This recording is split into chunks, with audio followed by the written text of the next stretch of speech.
Gusto mo bang malaman ang sikreto para maging malutong at masarap ang ating lulutuing crispy pata? Kung interesado ka, tara, samahan mo ako dahil sa video ito ay magluluto tayo ng crispy pata. Simulan na natin ang ating pagluluto. Unang ginawa ko dito ay kumuha ako ng kawali at inilagay ko na nga itong ating pork pata. At matapos natin mailagay yung ating pork pata ay maglalagay na tayo dito ng sibuyas.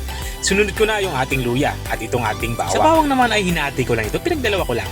At maglalagay na din ako dito ng onion leeks. Makakatulong ito para mas maging mabango yung ating lulutuing ulam. At nagdadagdag na din ako dito ng bay leaves or laurel saka itong buong paminta. Lalagyan natin ito ng 2 dakot na asin. Matapos natin mailagay yung ating asin ay lalagyan na natin to ng tubig. Sa tubig naman ay dapat nakalubog itong ating lulutuing pork pata. Matapos natin malagyan ng tubig ay tatakpan muna natin to at pakukuluin. At ang gagawin ko lang dito kapag malapit ng kumulo ay tatanggalin ko lang itong mga impurities na kulay puti na naglilitawan dito sa ating nilulutong pork pata. Tinatanggal natin yan para mas maging malinis yung ating nilulutong pork pata. At matapos ko matanggal ay tatakpan ko muna ulit ito at pakukuluin ko ito ng mga 30 minutes. At makalipas nga ng 30 minutes ay binuksan ko na ito. Dito naman sa parting ito ay babaliktarin ko lang yung ating nilulutong pork pata para yung kabilang side naman yung lumambot.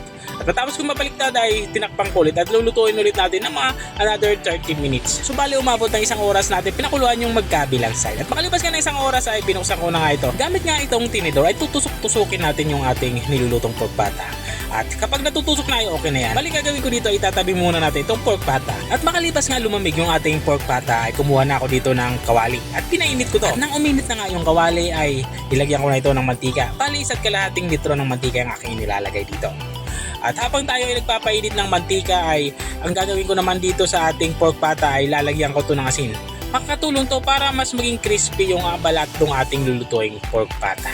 At kung nanonood ka pa rin hanggang dito sa kalagitnaan ng aking video, ibig sabihin ay nag-enjoy ka. Baka pwede mo naman i-comment kung taga saan ka para alam ko kung hanggang saan umabot ang aking video. Balik tayo dito sa ating nilulutong ulam. Nagsimula na nga ako magprito ng ating pork pata. At habang piniprito natin yung ating nilulutong pork pata, gagawa naman na tayo dito ng ating sausawan. Meron tayo ditong siling labuyo, mayroon din tayong sibuyas at kalamansi. Ang gagawin ko lang ay hihiwaan ko lang tong kalamansi at kumuha na ako dito ng mangkok na maliit at inilagay ko na yung sibuyas sa labuyo.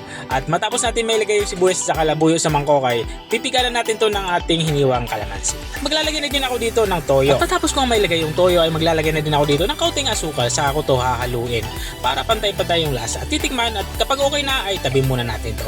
Balik nga tayo dito sa ating piniprito crispy pata. Ang gagawin lang natin dito sa parting ito ay babaliktarin lang natin to para yung kabilang side naman yung maprito. Matapos natin mabaliktad ay tatakpan ulit natin ito at pipituhin natin to hanggang sa lumutong naman yung kabilang side.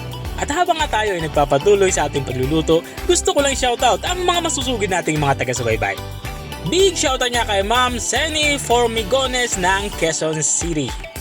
Shoutout din kay Ma'am Michelle Edo Sirona ng Las Piñas.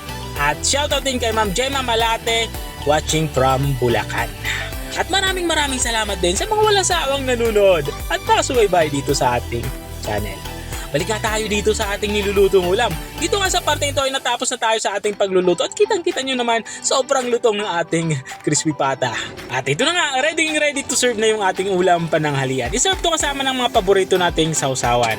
At ito yung ating crispy pata. Kung nakarating ka hanggang dito sa dulo ng aking video, maraming salamat sa panunood. At kung nagustuhan mo naman yung bago nating recipe ibinahagi, baka pwede mo naman itong i-share. O siya, hanggang dito na lang ako dahil natatakam at nagugutom na talaga ako. Kita ulit sa mga susunod kong mga videos. Paalam! Bye-bye!